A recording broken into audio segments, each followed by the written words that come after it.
ಚೆನ್ನಾಗಿದ್ದೀರಾ ಅಂದ್ಕೊಳ್ತೀನಿ. ಆ್ಯಂಡ್ ನಾನು ಕೂಡ ಸಿಕ್ಕಾಬಟ್ಟೆ ಚೆನ್ನಾಗಿದ್ದೀನಿ. ಎಸ್, ಆ್ಯಸ್ ಯೂಶ್ವಲ್ ಬೆಳಗ್ಗೆ 4:30ಗೆ ಅಲಾರಾಮ್ ಇಟ್ಟು ಇನ್ನೇನು 5 ಅಷ್ಟೊತ್ತಿಗೆ ಎದ್ಬಿಟ್ಟು ಆಮೇಲೆ ಹೊರಟಿದ್ದು.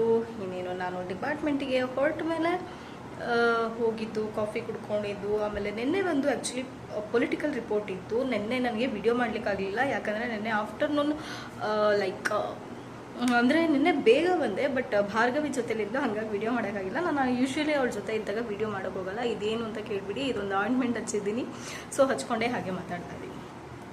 ಸೊ ಪೊಲಿಟಿಕಲ್ ರಿಪೋರ್ಟಲ್ಲಿ ನಾನು ಅಬ್ಸರ್ವ್ ಮಾಡಿದ್ದು, ನಮ್ಮ ರಾಜಕಾರಣಿಗಳಿಗೆ ಜನಗಳ ಸಮಸ್ಯೆಗಳಿಗಿಂತ ಜನರ ನರಳಾಟಕ್ಕಿಂತ ಇವ್ರ ಮೇಲೆ ಅವ್ರು ಅಲಿಗೇಷನ್ ಮಾಡಿಕೊಂಡು, ಅವ್ರ ಮೇಲೆ ಇವ್ರು ಅಲಿಗೇಷನ್ ಮಾಡಿಕೊಂಡು, ಇವ್ರ ಮೇಲೆ ಅವ್ರು ಟೀಕೆ ಮಾಡ್ತಾ, ಅವ್ರ ಮೇಲೆ ಇವ್ರು ಟೀಕೆ ಮಾಡ್ತಾ, ಇದರಲ್ಲಿ ಅವ್ರ ಕಾಲ ಸಂಪೂರ್ಣವಾಗಿ ಕಳೆದೋಗುತ್ತೆ. ಬಿಕಾಸ್ ಅವರು ಇವ್ರ ಮೇಲೆ ಅವ್ರು ಹೇಳ್ತಾ, ಅವ್ರ ಮೇಲೆ ಇವ್ರು ಹೇಳ್ತಾ, ಅವರು ಅವ್ರದ್ದೇ ಆದ ರೀತಿಯಲ್ಲಿ ಲೂಟಿ ಮಾಡೋಕ್ಕೆ ಮುಂದಾಗ್ಬಿಟ್ಟಿರ್ತಾರೆ. ಆ್ಯಂಡ್ ಅದರಲ್ಲೇ ಕೂಡ ಅವರು ಕಂಟಿನ್ಯೂ ಆಗ್ತಾ ಇರ್ತಾರೆ.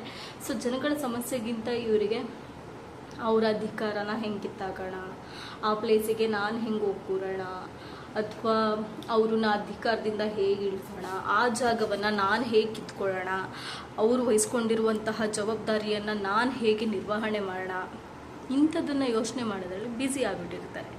ಇದನ್ನು ನಾನು ನಿನ್ನೆ ಪೊಲಿಟಿಕಲ್ ರಿಪೋರ್ಟಲ್ಲಿ ತುಂಬ ಚೆನ್ನಾಗಿ ಅರ್ಥ ಮಾಡಿಕೊಂಡೆ ಒಂದೇ ದಿನಕ್ಕೆ.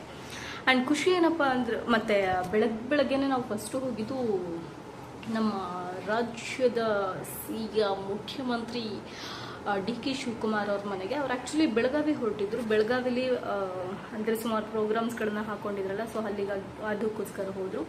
ಅದಾದಮೇಲೆ ನಾವು ವಿಧಾನಸೌಧಕ್ಕೆ ಬಂದರು. ವಿಧಾನಸೌಧದಲ್ಲಿ ಸುರೇಶ್ ಬಾಬು ಸರ್ ಅವ್ರದ್ದು ಒಂದು ಪ್ರೆಸ್ ಮೀಟ್ ಇತ್ತು. ಆ ಪ್ರೆಸ್ ಮೀಟ್ ಮುಗಿಸ್ಕೊಂಡು ಅಲ್ಲಿ ಇಡ್ಲಿ ಎಲ್ಲ ತಿನ್ಕೊಂಡು, ಆಮೇಲೆ ಅವ್ರದ್ದು ಒಂದಷ್ಟು ಕಾಂಗ್ರೆಸ್ ಅಗೇನ್ಸ್ಟ್ ಆಗಿ ಒಂದಷ್ಟು ಸ್ಟೇಟ್ಮೆಂಟ್ಗಳಿತ್ತು, ಒಂದಷ್ಟು ಹೇಳಿಕೆಗಳಿತ್ತು.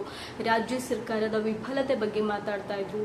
ದೊಡ್ಡದಾಗಿ ಬೃಹತ್ ಬೆಂಗಳೂರು ಅಂದರೆ ಬೆಂಗಳೂರಿಗೆ ಬೇರೆ ಬೇರೆ ರೀತಿಯ ಯೋಜನೆಯನ್ನು 1.5 ಲಕ್ಷ ಕೋಟಿಯಲ್ಲಿ ಹಾಕ್ಕೊಂಡಿದ್ದಾರೆ. ಇವ್ರಿಗೆ ಪ್ರಸ್ತುತದಲ್ಲಿ ಗೃಹಲಕ್ಷ್ಮಿಯರಿಗೆ ಕೊಡೋದಕ್ಕೆ ದುಡ್ಡಿಲ್ಲ. ಪರಿಷ್ಕರಣೆ ಹೆಸರಲ್ಲಿ 2-3 ತಿಂಗಳಿಂದ ಮಹಿಳೆಯರಿಗೆ ಅಮೌಂಟ್ ಹೋಗ್ತಾ ಇಲ್ಲ, ಸರಿಯಾಗಿ ಯಾವುದು ಕೂಡ ಕಾರ್ಯನಿರ್ವಹಿಸ್ತಾ ಇಲ್ಲ. ಇಷ್ಟೆಲ್ಲ ಸಮಸ್ಯೆಗಳಿರಬೇಕಾದ್ರೆ ಅದು ಹೆಂಗೆ 1.5 ಲಕ್ಷ ಕೋಟಿನ ಯುಟಿಲೈಸ್ ಮಾಡಿಕೊಂಡು ಏನೋ ದೊಡ್ಡದಾಗಿ ಅಭಿವೃದ್ಧಿ ಮಾಡ್ತೀನಿ ಅಂತ, ಅಂದರೆ ಬೆಂಗಳೂರು ನಗರವನ್ನು ಅಭಿವೃದ್ಧಿ ಮಾಡ್ತೀವಿ ಅಂತ ಹೊರಟಿದ್ದಾರೆ ಅಂತ ಹೇಳಿದ್ರು. ಹಾಗೆ ಕೃಷಿಕರೆಲ್ಲ ಇವತ್ತು ಏನು ಬೆಳೆ ಇಲ್ಲ, ಎಂಥದ್ದು ಇಲ್ಲ, ಏನೂ ಇಲ್ಲದೇ ಒದ್ದಾಡ್ತಿದ್ದಾರೆ. ಬರ ಬಂದಿರೋ ಜಾಗದಲ್ಲಿ ಅವರಿಗೆ ಕೊಡೋದಕ್ಕೆ ಹಣ ಇಲ್ಲ, ಏನಿಲ್ಲ. ಆದರೆ ಬಿಡದಿ ಟೌನ್ಶಿಪ್ನ ಮಾಡಲಿಕ್ಕೆ ಹೊರಟಿದ್ದಾರೆ. ಇದೆಲ್ಲ ಹೇಗೆ? ಅಷ್ಟೇ ಅಲ್ಲದೆ ಇವತ್ತು ಸರ್ಕಾರಿ ಶಾಲೆಯಲ್ಲಿ ಮಕ್ಕಳಿಗೆ ಮೊಟ್ಟೆಯನ್ನು ಕೊಡಲಾಗ್ತಿದೆ. ಇವತ್ತು ಮೊಟ್ಟೆ ದರ ಬಂದು 7ರಿಂದ 8 ರೂಪಾಯಿ ಇದೆ. ಏನು ಅಂದರೆ ಟೀಚರ್ಸ್ಗಳಿಗೆ ಏನು ಸಂಬಳ ಬಿಟ್ಟು ಗಿಂಬಳನ ಬರುತ್ತೆ, ಅವ್ರಿಗೆ ಎಕ್ಸ್ಟ್ರಾ ಎಲ್ಲಿಂದ ಆದಾಯ ಬರಬೇಕು? ಇವತ್ತು ಸರ್ಕಾರ 5.5ರಿಂದ 6 ರೂಪಾಯಿ ಕೊಡುತ್ತೆ. ಇನ್ನು ಮಿಕ್ಕಿದ ಅಮೌಂಟ್ಗೋಸ್ಕರ ಟೀಚರ್ಸ್ಗಳು ಏನು ಮಾಡಬೇಕು ಅನ್ನುವಂತಹ ಒಂದಷ್ಟು ಕ್ವೆಶನ್ಸ್ನ ಕಾಂಗ್ರೆಸ್ ಗೌರ್ಮೆಂಟ್ ವಿರುದ್ಧವಾಗಿ ಕೇಳೋದು. ಹಾಗೆ ಇವರು ಯಾವುದಪ್ಪ, ಇವಾಗ ಹುಬ್ಬಳ್ಳಿ ಕಡೆ ಎಲ್ಲ ಎಂಥ ಮೋಡ ಬಿತ್ತನೆ ನಡೀತಾ ಇದೆ, ಮಳೆ ಬರ್ತಿಲ್ಲ ಅನ್ನೋ ಕಾರಣಕ್ಕೆ.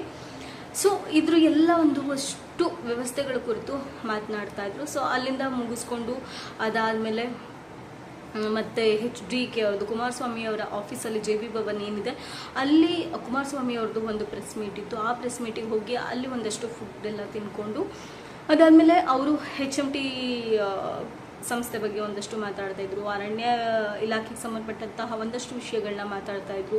ಆಮೇಲೆ ಸರ್ಕಾರದ ವೈಫಲ್ಯತೆ ಬಗ್ಗೆ ಮಾತಾಡ್ತಾ ಇದ್ರು. ಅವ್ರು ಮಾತನಾಡಬೇಕಾದ್ರೆ ಒಂದಷ್ಟು ಹಿರಿಯೂರು ಬೈ ಎಲೆಕ್ಷನ್ ಬಗ್ಗೆ ಮಾತಾಡ್ತಾ ಇದ್ರು. ಹಿರಿಯೂರು ಬೈ ಎಲೆಕ್ಷನ್ಗೆ ಅಂದರೆ ಸೋಷಿಯಲ್ ಮೀಡಿಯಾದಲ್ಲಿ ನೋಡ್ತಿರ್ಬೋದು, ಹಿರಿಯೂರು ಬೈ ಎಲೆಕ್ಷನ್ಗೆ ನಮ್ಮ ಕುಮಾರಸ್ವಾಮಿ ಅವರು ಸ್ಪರ್ಧಿಸ್ತಾರೆ, ನಿಲ್ತಾರೆ ಅನ್ನುವಂತಹ ಒಂದು ಮಾತು ಹರಿದಾಡ್ತಾ ಇತ್ತು. ಅದಕ್ಕೆ ಅವ್ರು ಹೇಳಿದ್ದು, ನನಗೇನ್ರಿ ಬರೀ ಎಲೆಕ್ಷನ್ ನಿಲ್ಲೋದೇ ದೊಡ್ಡ ಕೆಲಸನಾ, ನನಗೆ ಬೇರೆ ಬೇರೆ ಕೆಲಸಗಳಿದ್ದಾವೆ, ನಾನು ಕೇಂದ್ರ ಸರ್ಕಾರದಲ್ಲಿ ಆಲ್ರೆಡಿ ಮೋದಿಯವರ ನೇತೃತ್ವದಲ್ಲಿ ಕಾರ್ಯನಿರ್ವಹಿಸ್ತಾ ಇದ್ದೀನಿ, ನಿಮ್ಗೇನು ಮಾಡೋಕ್ಕೆ ಬೇರೆ ಕೆಲಸವಾ ಅನ್ನೋ ರೀತಿಯಲ್ಲಿ ಮಾತನಾಡ್ತಾ ಇದ್ರು.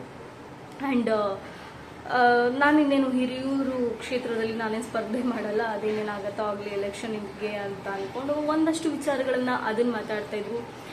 ಹಾಗೆ ಸರ್ಕಾರ ಇವತ್ತು ಆ ಕೆಲಸ ಮಾಡ್ತೀನಿ, ಈ ಕೆಲಸ ಮಾಡ್ತೀನಿ ಅಂತ ಹೇಳುತ್ತೆ, ಆದರೆ ಯಾವುದೂ ಮಾಡ್ತಾ ಇಲ್ಲ. ಯಾವ್ದು ಮಾಡೋಕ್ಕಾಗ್ತಿಲ್ಲ ಅನ್ನೋದನ್ನ ಬಂದು ಚರ್ಚೆನಾದರೂ ಮಾಡಬೇಕು, ಆ ಚರ್ಚೆನೂ ಮಾಡ್ತಿಲ್ಲ ಅಂತ ಅಂದು ಹೇಳಿದ್ರು. ನನಗೆ ಅವಾಗ ಅನಿಸಿದ್ದು, ಇನ್ ಕೇಸ್ ಏನಾದರೂ ಚರ್ಚೆ ಮಾಡಿದ್ರು ಅಂದರೆ ಚರ್ಚೆ ಮಾಡಿದ್ದೆ ಆದರೆ ನಿಜವಾಗ್ಲೂ ಇವರು ಇದಕ್ಕೆ ಸ್ಪಂದಿಸ್ತಾರಾ ಅಥವಾ ಅದನ್ನು ಹೋಗಿ ಸೆಂಟ್ರಲಲ್ಲಿ ಮಾತಾಡಿ ಸರಿ ಮಾಡ್ತಾರಾ ಅಂತ ಅನಿಸ್ತು. ಅಲ್ಲ, ಅದು ಆ್ಯಕ್ಚುಲಿ ಬರೀ ಕಾಂಗ್ರೆಸ್ ಗೌರ್ಮೆಂಟ್ ವೈಫಲ್ಯತೆ ಬಗ್ಗೆ ಮಾತನಾಡ್ತಾರೆ, ಆದರೆ ವಿಪಕ್ಷ ನಾಯಕರು ಅಥವಾ ವಿರೋಧ ಪಕ್ಷ ನಾಯಕರು ನಾವು ಕಟ್ಟುವಂಥ ಟ್ಯಾಕ್ಸಲ್ಲಿ ನಮ್ಮ ರಾಜ್ಯ ಸರ್ಕಾರಕ್ಕೆ ಎಷ್ಟು ಹಣವನ್ನು ವಾಪಸ್ ನೀಡ್ತಾ ಇದ್ದಾವೆ, ಎಷ್ಟು ಹಣವನ್ನು ನಮ್ಮ ರಾಜ್ಯಕ್ಕೆ ಕೊಡುಗೆಯಾಗಿ ಕೊಡ್ತಾ ಇದ್ದಾವೆ, ಅಥವಾ ಎಷ್ಟು ಪರ್ಸೆಂಟಲ್ಲಿ ನಮ್ಮ ರಾಜ್ಯಕ್ಕೆ ಏನು ಮತ್ತೆ ಹಣ ನಾವು ಕಟ್ಟಿದ್ರಲ್ಲಿ ಅಂದರೆ ಟ್ಯಾಕ್ಸಲ್ಲಿ ನಮಗೆ ಸಿಗ್ತಾ ಇದೆ ಅನ್ನೋವಂಥದ್ದನ್ನ ಕೇಂದ್ರ ಸರ್ಕಾರಕ್ಕೆ ಪ್ರಶ್ನೆ ಮಾಡದೆ ಇವತ್ತು ರಾಜ್ಯ ಸರ್ಕಾರದ ವೈಫಲ್ಯತೆ ಬಗ್ಗೆ ಮಾತನಾಡ್ತಾ ಹೋಗ್ತಾರೆ. ನಾವು ಕಟ್ಟೋದು 100 ರೂಪಾಯಿ ಇದ್ರೆ ಅದರಲ್ಲಿ 13 ರೂಪಾಯಿನೂ ಸಿಗಲ್ಲ. ಆದರೆ ಈ ಉತ್ತರ ಪ್ರದೇಶ, ಬಿಹಾರ ಆ ಕಡೆ ಎಲ್ಲ ನೋಡಿದ್ರೆ ಅವ್ರು ಕಟ್ಟೋದು 1 ರೂಪಾಯಿ ಆದರೆ ತಗೊಳ್ತಾ ಇರೋದು 200 ರೂಪಾಯಿ. ಅಷ್ಟೆಲ್ಲ ಫೆಸಿಲಿಟೀಸ್ನ ತಗೊಳ್ತಾ ಇದ್ದಾವೆ. ಆದರೆ ಇವತ್ತು ನಮ್ಮ ರಾಜ್ಯಕ್ಕೆ ಏನೂ ಸಿಗದೇನೆ ಏನೋ ಇರೋದ್ರಲ್ಲೇ ಒಂದಷ್ಟು ನಡ್ಕೊಂಡು ಹೋಗ್ತಾ ಇದ್ದಾವೆ. ನಡ್ಕೊಂಡು ಹೋಗಿದ್ದು ವೈಫಲ್ಯತೆ ಬಗ್ಗೆ ಮಾತಾಡೋದು ತಪ್ಪು ಅಂತ ಹೇಳ್ತಾ ಇಲ್ಲ, ಆದರೆ ಎಲ್ಲ ಕೆಲಸವನ್ನ ಟೀಕೆ ಮಾಡೋದು ಸರಿ ಅಲ್ಲ ಅಂತ ನನಗನ್ನಿಸ್ತು. ಆ್ಯಂಡ್ ಎಲ್ಲರೂ ಕೂಡ ಬ್ಯುಸಿ ಆಗಿರೋದು ಇವ್ರು ಹಿಂಗೆ ಹೇಳ್ದ ನನ್ನ ಬಗ್ಗೆ, ಅವನು ಹಂಗೆ ಹೇಳ್ದ ನನ್ನ ಬಗ್ಗೆ, ಅವನು ಅದೇ ಹೇಳ್ದ ಇದು ಹೇಳ್ದ ಅಂತ ಇವ್ರ ಬಗ್ಗೆ ಅವ್ರು ಟೀಕೆ ಮಾಡೋ, ಅವ್ರ ಬಗ್ಗೆ ಇವ್ರು ಟೀಕೆ ಮಾಡ್ದ, ಅವನು ಅಷ್ಟು ಆಸ್ತಿ ಮಾಡ್ದ, ಇವನಿಷ್ಟು ಆಸ್ತಿ ಮಾಡ್ದ, ಮುಂಚೆ ಅಷ್ಟಿರಲಿಲ್ಲ ಇಷ್ಟಿರಲಿಲ್ಲ ಇವಾಗ ಹೆಂಗೆ ಅಷ್ಟ ಆಯಿತು ಅಂತ ಇವ್ರು ಅವ್ರ ಬಗ್ಗೆ ಮಾತಾಡ್ತಾರೆ. ಅದೇ ಸೇಮ್ ಆಸ್ ಲೈಕ್ ದಟ್ ಅವರು ಆಪೋಸಿಟ್ ಅವರು ಹಾಗೆ ಮಾತಾಡ್ತಾ ಹೋಗ್ತಾರೆ. ಸೊ ಪೊಲಿಟಿಕಲ್ ರಿಪೋರ್ಟಲ್ಲಿ ನಾನು ಒಂದೇ ದಿನಕ್ಕೆ ಅಬ್ಸರ್ವ್ ಮಾಡಿದ್ದು ಇಷ್ಟು. ಆ್ಯಂಡ್ ಅಲ್ಲಿಂದ ರಿಪೋರ್ಟ್ ಮುಗಿಸ್ಕೊಂಡು ಮತ್ತೆ ಇನ್ನೇನು ಆಫೀಸಿಗೆ ಬಂದು ಆಫೀಸಲ್ಲಿ ಸ್ಕ್ರಿಪ್ಟ್ ರೆಡಿ ಮಾಡಿ ಮತ್ತೆ ನಾನು ನಿನ್ನೆ ಬೇಗನೆ ಸ್ವಲ್ಪ ಬಂದೆ ರೂಮಿಗೆ ಬರೋಕ್ಕೂ ನನ್ನ ಆ್ಯಕ್ಚುಲಿ ಅಪರೂಪಕ್ಕೆ ಭಾರ್ಗವಿ ಜೊತೆ ಸಿಕ್ಕಿದಾಯಿತು. ಆ್ಯಂಡ್ ಅವಳೆ ಮಸಾಲೆ ದೋಸೆ ಕುಡಿಸಿದ್ರು, ಮಸಾಲೆ ದೋಸೆ ತಿನ್ಕೊಂಡು ನಾನು ರೂಮಿಗೆ ಬಂದು ಮತ್ತೆ ಇಲ್ಲಿ ಪಲಾವ್ ಆಯಿತು, ಪಲಾವ್ ತಿನ್ಕೊಂಡು ರೆಸ್ಟ್ ಮಾಡಿ ಆ್ಯಸ್ ಯೂಶುವಲ್ ಬೇಗ ಮಲಗಿದ್ದಾಯಿತು. ಸೊ ಇದಾಗಿತ್ತು ಇವತ್ತಿನ ನನ್ನ ಕಂಪ್ಲೀಟ್ ವಿಡಿಯೋ. ಯಾರೆಲ್ಲ ವೀಡಿಯೋಸ್ ನೋಡಿದ್ರಿ ಅವ್ರಿಗೆಲ್ಲ ಥ್ಯಾಂಕ್ ಯು ಸೊ ಮಚ್ ಅಂತ ಹೇಳ್ತಾ ಎಲ್ರಿಗೂ love you, take care, bye. And actually ಈ ವಿಡಿಯೋ ಮಾಡೋಕ್ಕೂ ಮುಂಚೆ ನಾನು ಬೆಳಗ್ಗೆಯಿಂದ ನೈಟ್ವರೆಗೂ ಏನೇನು ಮಾಡಿದೆ ಅಷ್ಟು ಕ್ಲಿಪ್ಸ್ಗಳನ್ನೇ ಹಾಕ್ಬಿಡೋಣ ಅಂದ್ಕೊಂಡು ಕ್ಲಿಪ್ಸ್ಗಳ ಡೌನ್ಲೋಡ್ ಮಾಡೋಕ್ಕೆ ಹಾಕಿಬಿಟ್ಟೆ. ಲೈಕ್ ಎಲ್ಲ ಮರ್ಜ್ ಮಾಡಿ ಹಾಕಿದೆ. ಹಾಕೋದಕ್ಕೂ ಗ್ಯಾಲರಿಲಿ ಇದು ಗೂಗಲ್ ಡ್ರೈವಲ್ಲಿ ಅಪ್ಲೋಡ್ ಆಗಿತ್ತು. ಹೋಗ್ಬಿಟ್ಟು ನಾನೇನು ಮಾಡಿದೆ, ಅದೆಲ್ಲ ಅಪ್ಲೋಡ್ ಆಗಿತ್ತಲ್ಲ, ಫ್ರೀ ಅಪ್ ಸ್ಪೇಸ್ ಕೊಟ್ಬಿಟ್ರೆ ಡಿಲೀಟ್ ಆಗಿಬಿಡ್ತು. ಸೊ ಏನು ಕ್ಲಿಪ್ಸ್ಗಳು ಹಾಕಬೇಕಿತ್ತು ಕ್ಲಿಪ್ಸ್ಗಳೆಲ್ಲ ಗ್ಯಾಲರಿಯಿಂದ ಡಿಲೀಟ್ ಆಗೋಯ್ತು. ಸೊ ಗ್ಯಾಲರಿ ಡಿಲೀಟ್ ಆಗಿಕ್ಕೆ ನಾನು ಮತ್ತೆ ಇವಾಗ ಈ ಥರ ವಿಡಿಯೋ ಮಾಡೋ ಥರ ಆಯಿತು. ಆ್ಯಂಡ್ ಆ ಕ್ಲಿಪ್ಸ್ಗಳನ್ನ ಯಾವುದೂ ಆಗ್ತಾ ಇಲ್ಲ ಅಂತ ಹೇಳ್ತಾ ಈ ವಿಡಿಯೋಸ್ನ ಇಲ್ಲಿಗೆ ಎಂಡ್ ಮಾಡ್ತೀನಿ. ಯಾರ್ಯಾರೆಲ್ಲ ವಿಡಿಯೋಸ್ ನೋಡಿದ್ರೆ thank you so much, love you, take care, bye.